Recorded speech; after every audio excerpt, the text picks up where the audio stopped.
Hello and welcome to this how-to video for parents, all about today how to get good manners from your child at a party, how to have a well-behaved child at a party.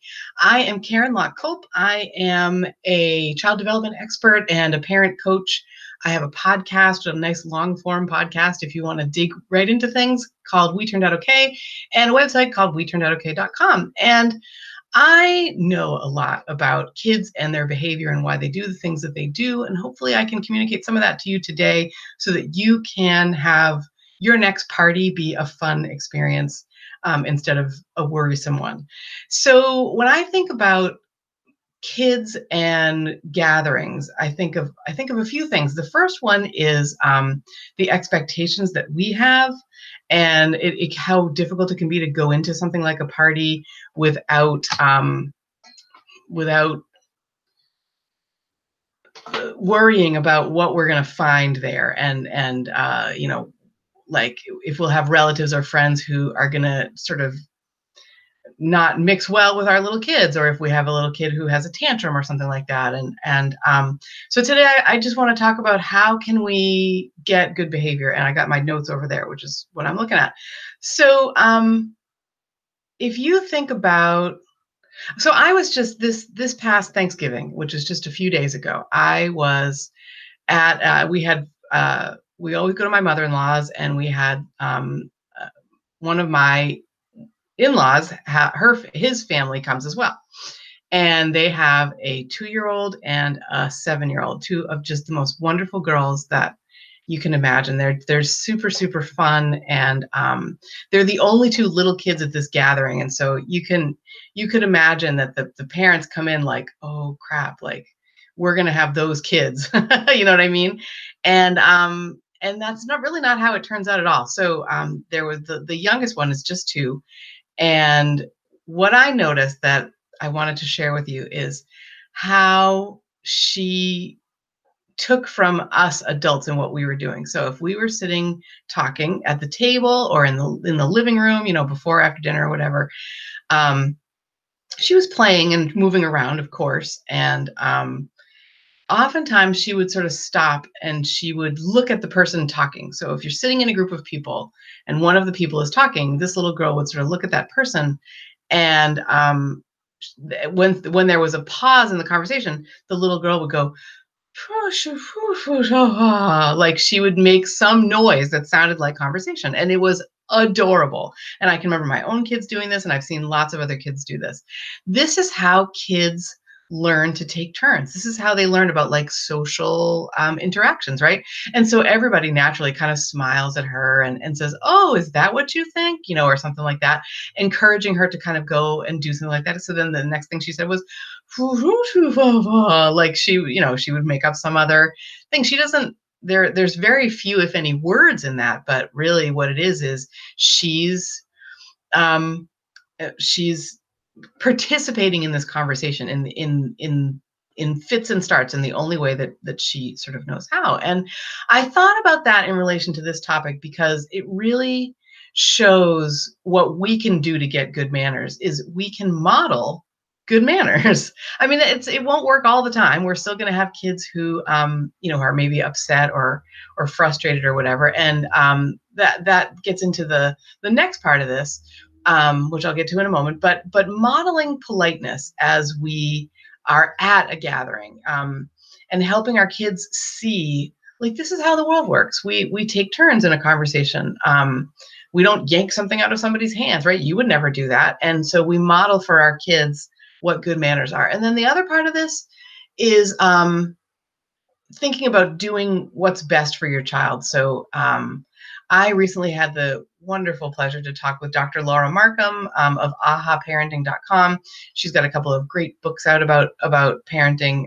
They have to do with something called peaceful parenting. And she talks about when she's got a degree in clinical psychology, a doctorate in clinical psychology. And when she had her first son, which is now like several decades ago, she realized, like, it just reframed the world for her. And she realized that she needed to concentrate not on the outside world, not on what's best for everybody else at this Thanksgiving party or this Hanukkah party or this family gathering or this New Year's party or whatever.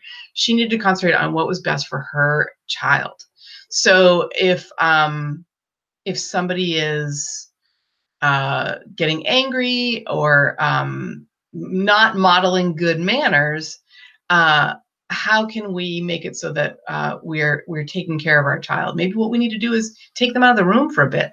That works also to cool ourselves off so that we don't get into an argument with somebody that, you know, we're not going to change their mind at this Christmas Day celebration. So maybe just setting it aside and walking away. We are modeling these things for our kids. And as we do that, we're showing them how to have good manners, right? And then the third thing that I wanted to think about that's really related here is the idea of modeling great social interactions. So one of the things that I've had to learn as a podcaster and doing interviews is it's all about the guests' ideas and opinions and stories, right? Sometimes I do get to tell some stories about my own life, but only where they fit into the conversation. And really, it's all about making connections with people. That's what I work towards every day.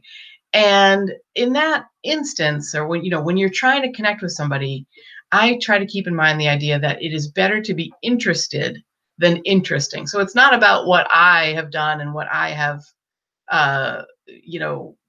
my accomplishments or my ideas or whatever. It's about me being interested in the person that I'm having, that is my partner in this conversation. So if we can model that for our kids, that's a great thing to do. And I just want to say too, before I move away from this, I don't want you to think of me like as a lecturing kind of like, you better do this, don't talk about yourself at all. Always be interested in other people, that kind of thing. Like, I think we each need to find our own balance. And I hope you'll think of me as a person who's not lecturing, but instead trying to help you come up with some ideas for how to be happy and raise kids at the same time, how to have a good family,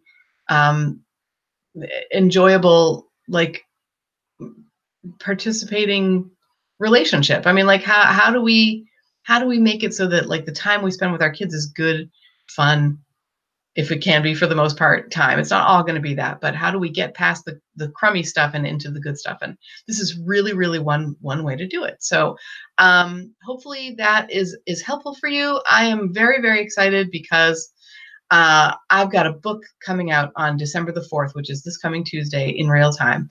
And it's called 10 Secrets Happy Parents Know. And it's actually really about there's a whole chapter in there on family celebrations and celebrating every day. That's one of the secrets, is called Celebrate Every Day.